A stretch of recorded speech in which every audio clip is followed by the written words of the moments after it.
In this tutorial, we're going to start talking about type. The type tool, or the letter T in your toolbox, has several different ways that we can do type. So if we want words in our Photoshop file, then we got to use the type tool. By default, it's a horizontal type, meaning that it's going to type on a horizontal plane. Typically, that's the one that you're going to want to use, but it does have other features as well. A vertical tool, and masking tools. We go over masking tools in a more advanced Photoshop, so we tend to stick to the horizontal type feature. You can use vertical type, but just keep in mind that it's kind of hard to read vertical type. We don't normally, as a Western culture, read vertically. So let's just go click horizontal type. Now it's ready to type and it gives you this cursor. There's two ways that we can use this. If I've got lots of text, like for a column of text, like a newspaper article or something, then I'll use the click and drag feature. Most of the time, what I'm going to want to do is just click. And a blinking cursor will come up that's ready for me to start typing. But notice on my layers, it creates what they call a type layer, indicated by a letter T.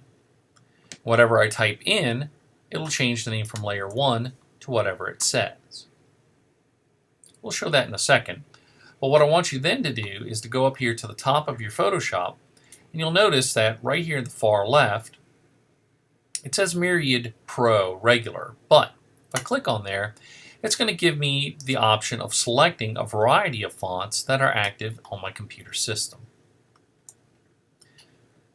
Whether you use font management like software like Typekit or Suitcase, whatever fonts that you have turned on will show up.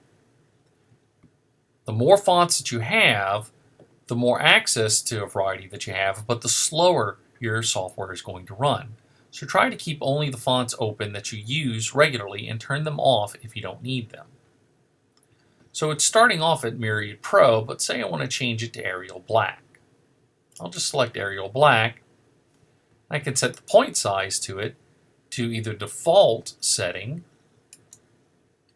or I can highlight and use my arrow keys to increase the settings, or after I type the word, I can then use my transform features, which I'll show you in a second. The color is black, but I can also change it to whatever color I want it to be. So we'll just start with my name. And as you can see, it has set my name in the color that I chose, the point size that I chose, and in the font that I chose in a horizontal setting. When I'm done typing, I click the Move tool, or I can click the check mark and it will commit to what I've typed.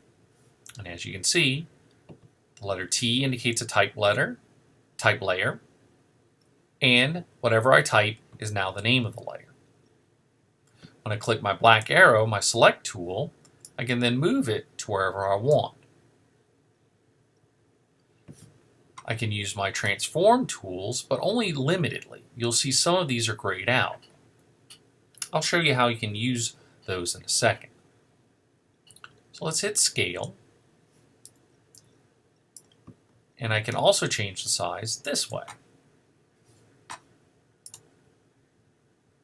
What if I want to change the font? Well, I'll select the type tool again, and I can change one letter by clicking and dragging, or I can change all of it by selecting the whole word. You can go back to my font choices, and as I scroll through, you can see that it changes and shows me a preview of what it will look like. This only works when I don't have a whole lot of fonts turned on.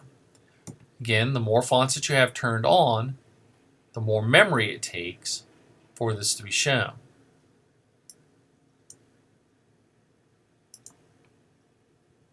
I can also change the color of it by clicking my color, going to my color picker, selecting the new color that I want, clicking OK, and then it will then change the color that I want.